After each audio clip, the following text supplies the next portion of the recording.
Welcome to Milestone Moments, the show where we explore the journeys that lead to success. I'm Sheila Slick, your host and founder of 5 Milestones. In every episode, we will bring you insights from the minds of entrepreneurs, leaders, and experts who will share not just their expertise, but the milestone moments that have reshaped their journeys and led to significant achievements.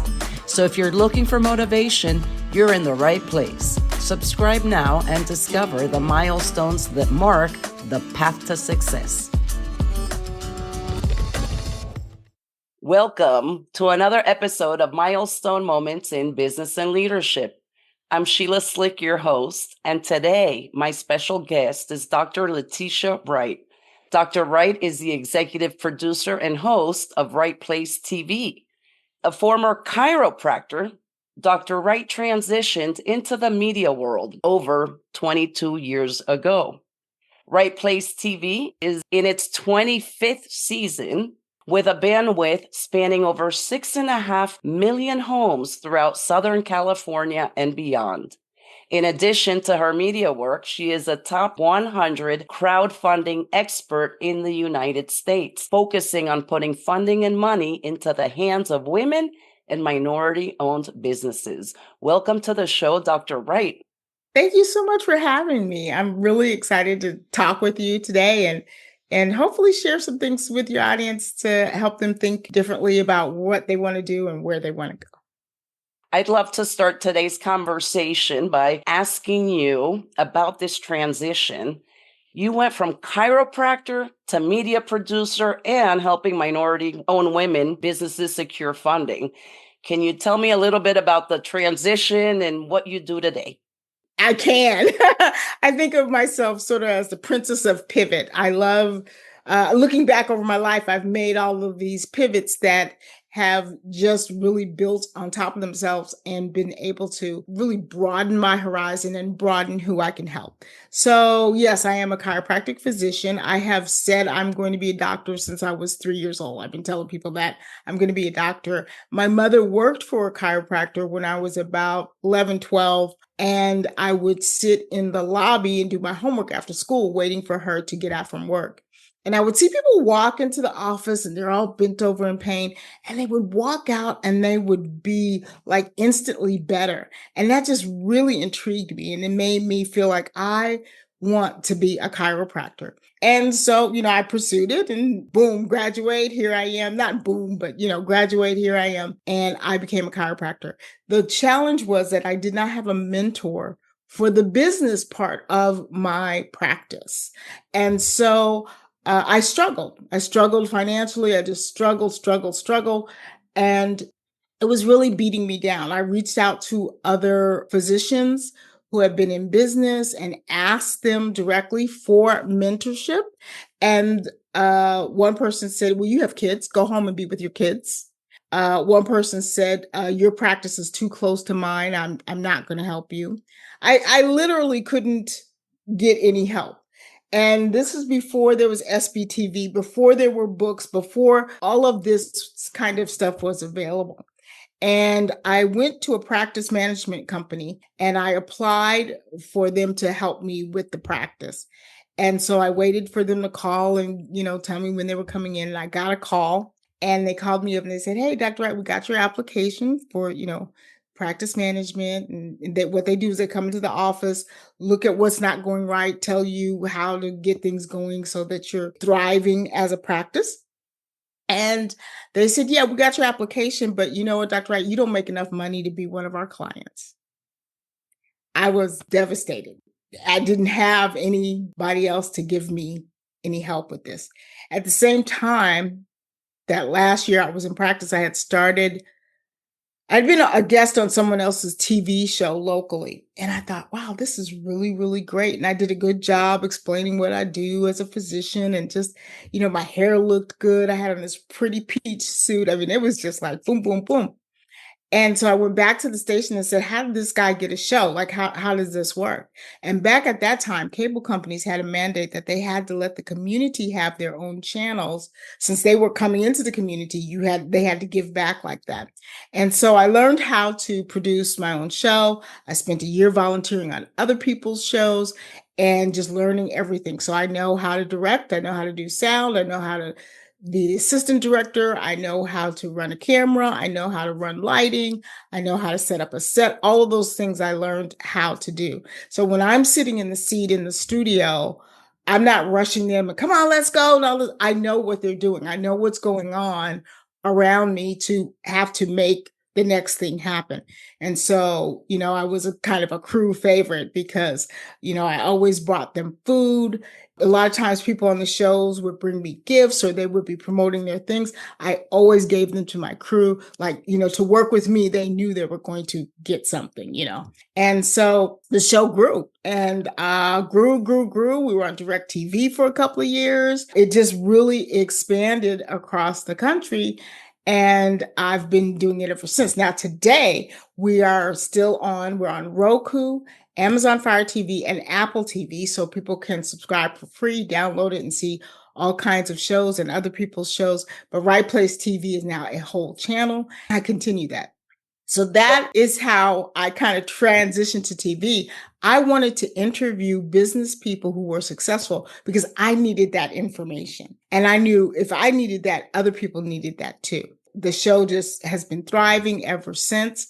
And in 2010, I met someone who had this cool comic called A Pug Named Fender. And it was based on a real dog, and his real dog passed away. And sort of as a cathartic thing, he decided to turn all the episodes into a book. And he did it with crowdfunding. And I got to watch his crowdfunding up close. And I was like, this is what entrepreneurs need during this time when they are having difficulty getting loans and everything.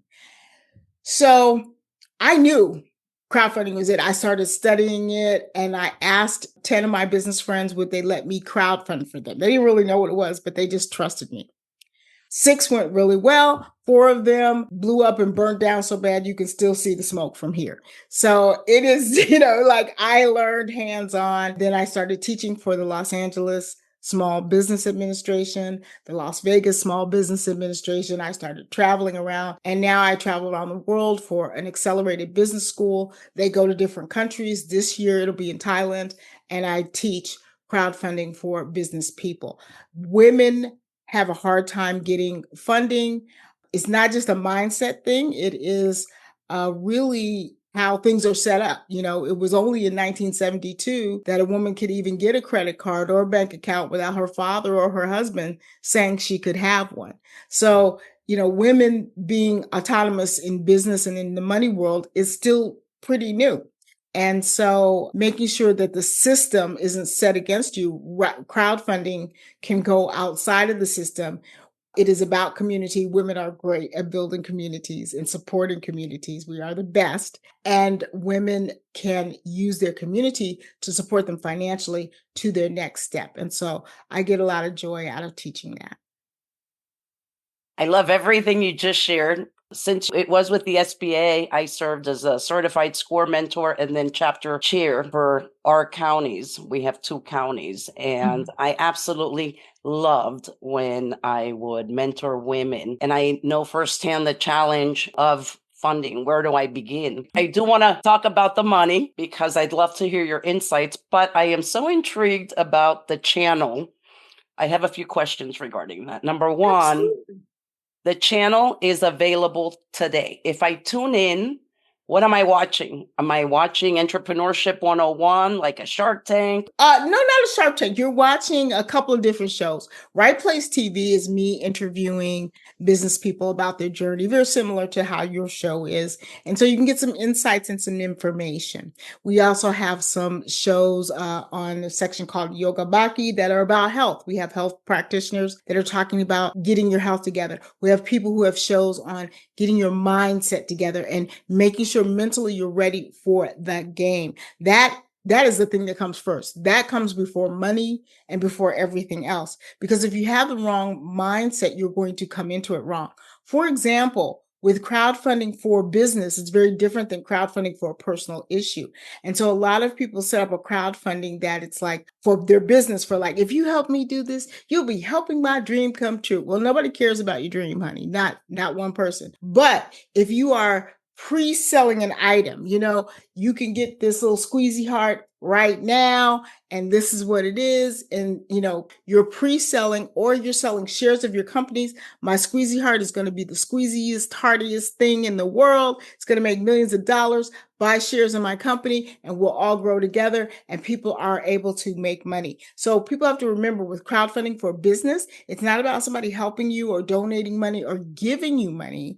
It is really about a partnership between you and them to help your company grow. They are getting something and you are getting money. It's a win-win situation for both. So now I'm Generation X, right? So when I think TV or the big screen, I'm thinking like these major national networks, these giant. And things have changed. All of them are going digital. Everything is digital. So I want you to think digital. So that brings it down to your level now. You can start off new. Everybody had no followers at first. The first day Disney Channel was on TV, there was nobody watching it. Now, of course, they grew quickly because they are a legacy company and they are loved by generation after generation after generation. So they were able to grow quickly. They've been around longer than both of us, right? They've been around for a long, long time. But you, as a podcaster, can put your show on your own channel, which allows you, and this is why you would want to do it as opposed to just being on Apple or Spotify or somewhere else. You have complete control over how much money you make. You have complete control over bringing in sponsors and keeping that money together. You have complete control over your distribution. You can promote yourself as much as possible. When you send me to Apple or Spotify to look at your podcast, I'm not going to just find your podcast. I'm going to find everybody else's podcast. But if you sent me to your Roku channel to watch your podcast, or you sent me to your Apple TV or Amazon Fire TV, and there's a difference between Amazon Fire and Amazon TV. You get to control all that, and you get to send me just to your channel. There's not all these other distractions. They're not social media. They are media, and there's a difference. YouTube is still social media. That's why YouTube has all these other distractions and commercials and come and look at this and come and look at that. Nothing wrong with YouTube. It's a great way for people to find you, and it's a great directory. But in terms of making your money and being in control of your future, there's nothing like having your own channel. And so that is something that you can reach for right now. You do have to build it. You do have to, market it, and you do have to be in total control of it in a way that a lot of people don't want to. They want to be the star, and they want to be the star of the show, but everything it takes to create that star, they don't want to have anything to do with. And unless you can pay other people to do that, you've got to do it yourself. And so it is an amazing opportunity for anyone, because the control is your control. So since you have an entire channel, are you always accepting new shows? What does that process look like? It is. I am accepting new shows because I'm always looking at being able to promote people that are doing good things in the world and getting the distribution out there. It is about contacting me and pitching me. And I usually dig into what is your revenue plan for your show, because when people come to me and they don't have their own revenue plan in mind, it makes it very difficult to help them make money. Because a lot of people are saying, oh, I'm on your channel, I'm supposed to help them make money. So I do want to work with people who are very hands-on with their own show, understanding that they can really make a difference when they take control of it. So is it like a profit, like a partnership, like you share revenue or you share profit? I have a couple of different plans. And so What I like to do is I like to give people flat fees so that they can create revenue at the level that they want to create. I tend to be the person that this is my fee, and whether you bring in $10,000 or $10 million worth of sponsorships, you still have the same fees with me because that gives everybody a chance to make a profit. When you're constantly revenue sharing, it's hard to get ahead and actually make a profit because you've got to split off that money, and then you've got bills, and then like you can never get ahead. It's sort of like you owe your soul to the company store. So I like to do it a little bit differently. People say I'm leaving a lot of money on the table, but I see myself as a queen maker. I'd love to see you get in there, make a lot of money, and be very, very comfortable because now you can really give back to the community, live a great life yourself, and it's not the struggle bus. And what you're offering too gives the person control of, their show and making the money off the show. So it's not just a rented platform where you say, okay, I'm going to just, turn you off. I'm sure there's some sort of agreement where you need to meet Yes. certain requisites and stuff, but it gives you control. It's not necessarily a rented platform, which is exactly what social media is. You lose that sense of control when you are on social media, right? And sometimes people put too much emphasis on building their business around social media. We just saw what happened with the TikTok shutdown. And You it know, still may be shut down again. So we have to remember those are rented platforms. I have a huge platform on TikTok, but guess what? Not all of those people are on my email list. So if it does go away 20, 30 days or whatever the deadline is, I don't even keep track of that because I literally don't care. I'm on social media. I post, I see which ones are getting the most traction, and I put the most energy into it, and we go from there. It's one place to meet people. It's not the only place. And so I'm not devastated, and I don't own those. So if they go away, there's nothing I can say about it. I have no ownership in there. If they change the rules and they now say you got to have 2 million pixels instead of 50 pixels, or we're not going to print your or put your stuff up, you have no control over that. You have no control over updates. With my TV channel, I have a team that anytime there are updates, boom, they are on it. They're an amazing team. I check the channels every day. I check my clients' channels. And, sometimes there's an update. Roku is not good about giving you, Roku is good about telling you they're going to have an update. They give you emails. Hey, it's going to be an update. Apple's updates are so smooth. It's like they just update and there's just never a problem. It's like, yeah, we updated, but your channel isn't broken down and you know what I mean? There's nothing there. But Amazon, every once in a while, they're not as great about giving you the updates. And you go check on an Amazon Fire TV channel and it'll be broken. Well, I check them every morning for my clients, and then I'm able to get my team on it, and my team is just great. Behind the scenes, they'll go in there and fix it before the clients even know there's a problem. So, that's the other thing you get with working with me is you do have the tech backup, because again, if you have your own channel, then this is something that you also have to make sure you keep up with that. We have the tech background to help clients with that. And then if you're on Right Place TV channel, you don't have to worry about it. And we give people unlimited uploads. So it's not like you can only upload 4 shows a week or whatever. I give unlimited uploads because I am a producer myself. I know what it's like. And if people haven't seen it, it's new to them. There's nothing wrong with uploading a show that's a little bit old if nobody has seen it. If you put it on YouTube and it only got 3 views, nobody has seen it. So promote it again, share it again. And so we allow clients to have unlimited uploads with what they're doing. It's digital. Yes, I host clients content for them. So once I have it, they don't have to worry about storing it or anything like that. I, pay for the storage, and life is good like that. well, thank you so much for sharing those insights. It brings in a lot of possibility to those wanting to make an impact or start a channel. I know that when I jumped into podcasting, it was like, oh, this is like having your own radio station. And I've enjoyed it so much. This is season 2. So thank you for opening up that new possibility that wouldn't have been something that yesterday alone I would have really contemplated.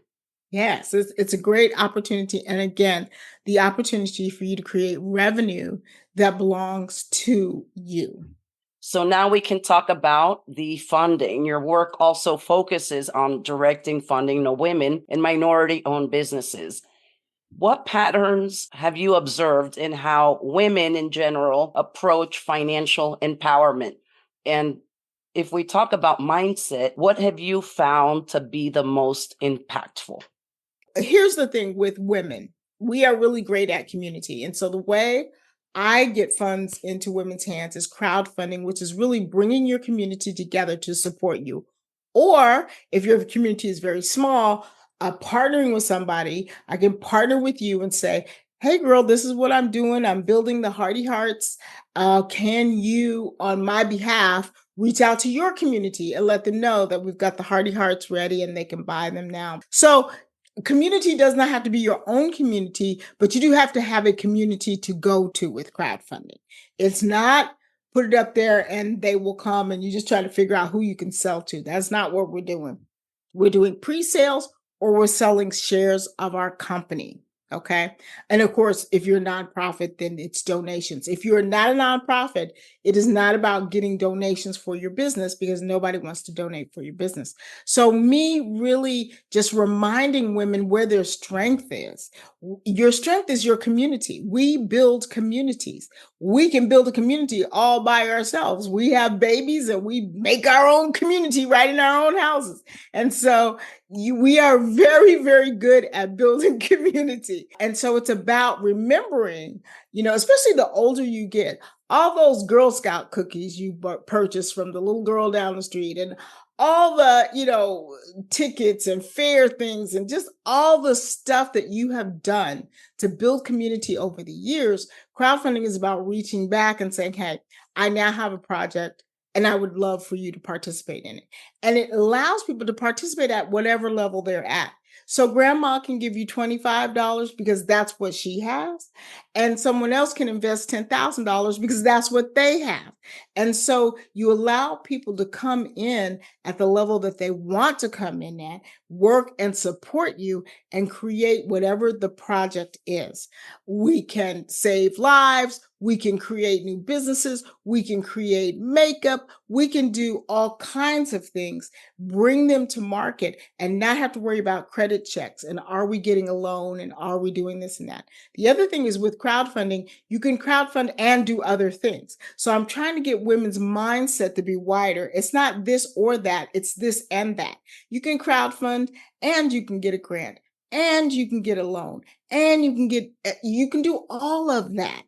Crowdfunding does not knock out anything else. That's what I love about it. It allows you to do all of the things you need to do to bring your tribe together, to bring the finances together and create something that makes the world better. Most women, even if they're not a certified B corporation, their businesses are somehow improving the world. There are very few businesses that women put together that are just vanity fun businesses. Even if they're fun, they are doing good in the world. And so I love supporting women because there's a residual of good coming out of their business. They're not just making money and feeding themselves, but they're giving back to their communities and they're supporting the things that they find important.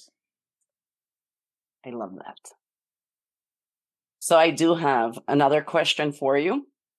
Drawing from this extensive experience as a TV producer and host for over 2 decades, how do you think women entrepreneurs can better leverage their media opportunities? Or even if they're not entrepreneurs, we all have that personal brand.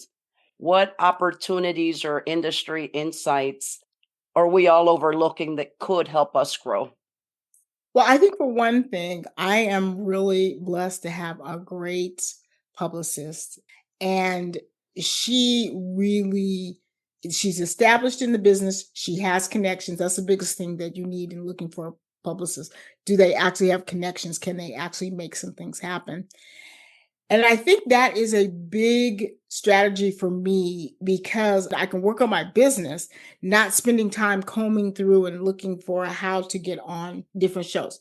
Yes, you can promote yourself. Nothing wrong with that. I've done that. I've written my own press releases. I've learned how to do that. But there gets to a point where you are growing and you need someone else to take over that. You need someone else who that's actually their profession to take over that and get you opportunities to be seen where you yourself may not be able to make that connection. And so I think that's one thing, is that relying on yourself, it's time to bring in help. I've been doing this thing about the pivot and telling women to, stop all this building in silence, and build in silence and then come back strong. You can't build in silence. You have to build in community. You have to connect with people. I have to call you and say, "Hey girl, thank you so much for having me on the show. I have this going on. Could I come back on? Can you fit me on?" Like, there has to be relationships. It doesn't just happen just you by yourself. And so we need to stop all this. If you build in silence, they won't know how to attack you. If you build within the right community, you've got people to protect you, because we know each other now. So if somebody comes to you and says, Dr. Wright is da, da, da, da, da, you know something about me. You kind of know, that doesn't sound right. That's not my experience. Versus, oh, okay, I'm gonna spread that around too. You see what I'm saying? You can have a community that protects you when you're in with people who don't mind that you are successful. And that is the key thing. The other thing is making sure your people that are surrounding you are really your friends, are really okay with you being successful. As soon as they're not there, you have to let that person go. I had a camera person that he worked with me a lot, and we were in the car driving somewhere to something, and I was sharing with him what the big vision is. And I said, "What do you think about that? Do you think it's something that I can do?" And he said, "Nah, I mean, it's nice to have a dream, but he basically just said, 'Hey, I'm just here because you're paying me, and I don't really think anything of what you're talking about is ever going to happen.'" I never worked with him again. Why? Not because I didn't need his talent, not because I didn't need, but that overpowered it. When you're with somebody who thinks you're unsuccessful or thinks you're never going to be successful, that is not good for you. And we as women, we just say, well, they've got other good qualities. They can do this, they can do that. That is the number one quality. You have to be around people who want to see you successful, who believe that you can be successful. They may not know how to help you. A lot of times we have people who are supporting us, our moms and stuff. They're like, "We believe in you." They have no clue how to help you. But that is more powerful and impactful for you than somebody who knows how to help you be successful, but don't believe that you have it. So when it comes to media, getting out there and getting a professional to help you, I think that is the biggest thing. Because you know what? I don't have to get up every day and figure that part out. I get up in the morning, I get a text from her saying, "Hey, you're going to be on this Slick show and this is that." And I'm like, "Yeah," So investing in yourself in that way, maybe if you have a small budget, get what you can afford and then grow to a bigger publicist as you grow. But I think that a lot of times we will not bring in the professionals that we need for certain things. You can be a solopreneur, but you still need to work with some other professionals. I hope that kind of answered the question.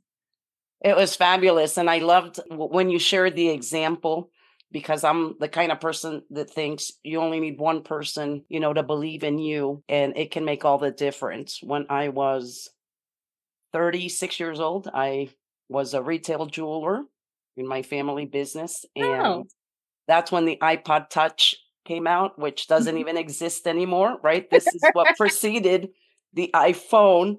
But when that little thing came out, and I couldn't figure out what the gadget was. But long story short, I turned on the news and was seeing an interview of a 13-year-old boy saying he had built an entire game, gave it away for free, and had 1 million downloads.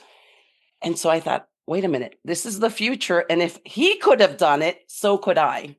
And it just took one person to believe that I could, and I learned how to code. It actually ended up in my third business, a software development company. And so I guess because of that, I love sharing stories, because one person's story can create the momentum for you to take action. And two, by having just one person that believes in you, even if you fail, you learn, but that's like the motor that'll, continue driving that momentum and be there to celebrate your win, no matter how small. Absolutely. Absolutely. So, what is your next milestone? My next milestone is kind of two prong, and it's going into my philanthropy stage. And I'm moving into a phase where I'm working with women's organizations and just saying, hey, would you like to start a crowdfunding project for a nonprofit in this area? This is what I work in. I'd love to show you guys how this works and organize their entire organization to do something good in an area that they'd like to do it. And so I'm moving more and more towards philanthropy in that area. I work with Stand Up for Kids, which is a nationwide nonprofit that helps get kids off the street. Children in homelessness look completely different than adults. You don't see kids out on the street. You don't see kids because they are couch surfing. They are hidden. They are, unfortunately trading sex for a place to stay sometimes. There's a lot of other complicated things. And so Stand Up for Kids is one of the national organizations that helps get kids off the street. Los Angeles Youth Emerging Stronger. They are the largest kind of foster care for teens. They bring teens in off the street. They help them work. They save their money for them. So by the time they leave, they're 21, 22, 23, and they're leaving. They can actually leave with a chunk of money, move into a place, and have a springboard. So those are the kinds of things I support. I also support a pastor in Pasadena that has a food truck. He's been feeding people every week for years. And what it is that the adults, elderly adults, he has a list of them where they actually deliver the boxes of food to them because they can't come out and they couldn't lift the box of food if they even could drive out to get it. And so he's been doing that for years. I'm working on a campaign to raise money for him. That is really my next phase. And so I am looking for women's organizations who want to do projects. They don't know what crowdfunding is. I can help them with that process and really create some good in the world. Full of purpose. I love that. Well, thank you, Dr. Wright, for sharing your remarkable journey and these wonderful insights with us today. Thank you so much for having me. It was great to meet you. And I hope your audience is inspired to do. Don't just listen to the shows, or all of the shows are good, but let one of these shows inspire you to move forward on your own dreams. Absolutely. So, as we close this episode of Milestone Moments in Business and Leadership, I hope that you all feel inspired to embrace your own transitions, transformations with the same courage and vision or that we discussed today. And remember that every milestone is an opportunity for growth. I will leave Dr. Wright's contact details in the description for those looking forward to connecting with her. Until next time, keep leading, keep evolving, and keep creating those milestone moments in your life and business.